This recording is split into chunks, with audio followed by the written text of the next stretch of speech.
Good afternoon, ladies and gentlemen. To all you people in the queue and all you people upstairs, I won't be here for too long.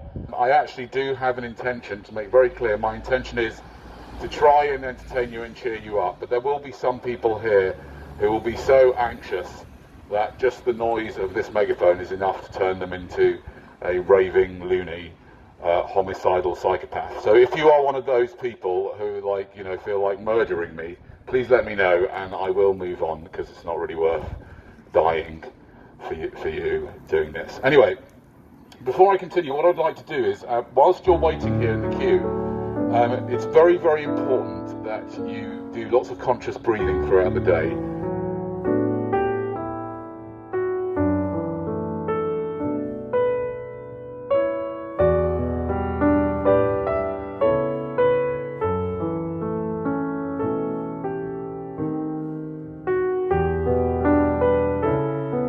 I want to invite you just to join me in a practice that I do throughout the day. So it's very, very good practice, particularly if you're living in close quarters with somebody and they're starting to get on your nerves. What you do is you just literally just breathe in for 4 seconds, count to 4,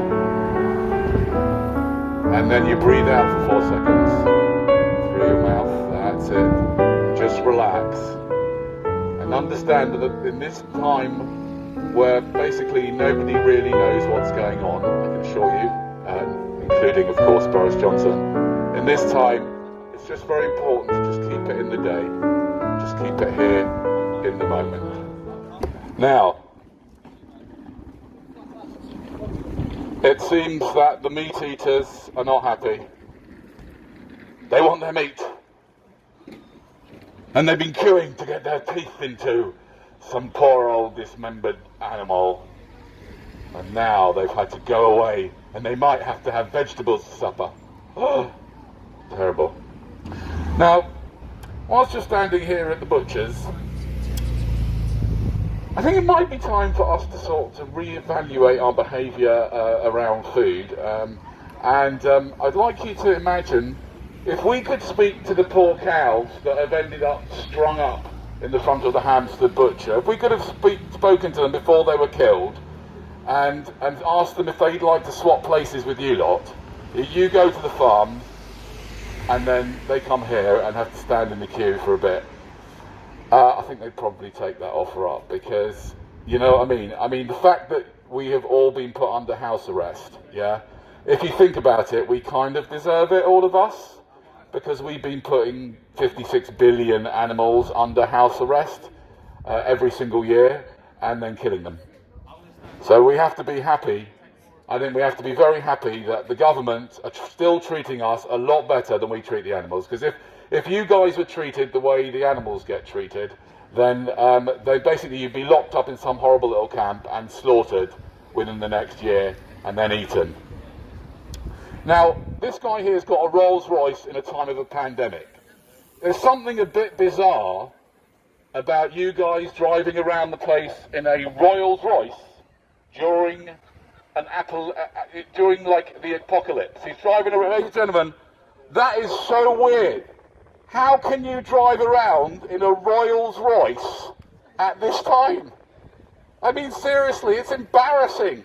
Put it away and get the other car out. You must have another car, come on. Nobody's just got a Rolls Royce, surely. I mean, seriously, and I'd like to say to the lady sitting there, can I ask you, did you marry him because of his personality, or did you marry him because of his money?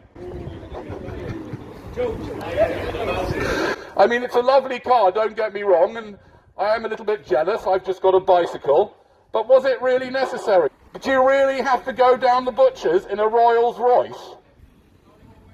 Is the only car you've got? Oh, fair enough. Must be tough. Is it tough times at the moment? Yeah? But it's a bit difficult for this. Ladies and gentlemen, let's give this man a big round of applause for getting through with just a Rolls Royce in this time of the pandemic. He hasn't even got another car, so he's had to come shopping in his Rolls Royce. No, but this guy's got a Rolls Royce, you've got to let him in. He's got a Rolls Royce, you could charge him a fortune, and he could afford anything, 500 quid for a leg of lamb. Now, ladies and gentlemen, according to UK law, you're only allowed to come out for essentials. Is meat essential? Surely you can get by without having meat, can't you? I have for the past 4 years managed. I'm still around and I've not had any meat. Now, ladies and gentlemen, these people are not social distancing, but I want to tell you guys, please do not come anywhere near me if you are a meat eater. Please. You've obviously got no idea about like morals and ethics, and you could end up killing me if things got bad, I'm sure. Quite happy to be involved in all this wholesale killing.